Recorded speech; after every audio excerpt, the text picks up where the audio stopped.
a squadron of Russian warships has passed through the English Channel in what the Royal Navy described as a routine movement. NATO dismissed reports by Russian media saying the flotilla was there to conduct military exercises. The Ministry of Defence, MOD, said that the ships had been escorted out of UK waters by Royal Navy warship HMS Tyne. NATO has reported increased incursions by Russian military vehicles following months of tension over Ukraine. Analysis, by Jonathan Beale, BBC News. It's a sign of the times. When the Russian military are on the move, alarm bells ring.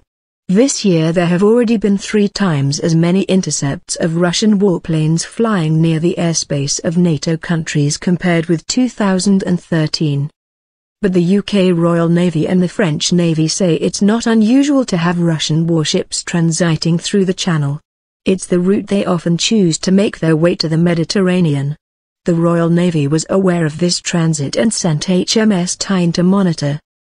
The Royal Navy has a frigate or destroyer on standby to respond at short notice, what's called the Fleet Response Escort, FRE. In this instance it says the smaller ocean patrol vessel was the right ship for the job. In a statement released to the Russian news agency RIA Novosti, the Russian Northern Fleet said that its vessels were led by the Severomorsk destroyer and were anchored in French waters waiting for a storm to pass. The fleet is now north of the Normandy coast. While it is anchored, the crew will perform a series of exercises on combating infiltrating submarine forces, it said. But a NATO spokesman said the ships are not exercising in the Channel, as some Russian headlines would have us believe.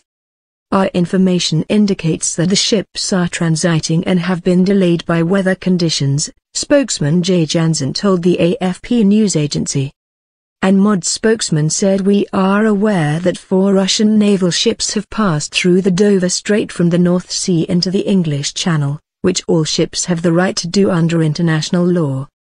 Earlier in November, NATO's top military commander said that recent incursions into European airspace by Russian fighters and long-range bombers included larger, more complex formations of aircraft flying more provocative routes than usual.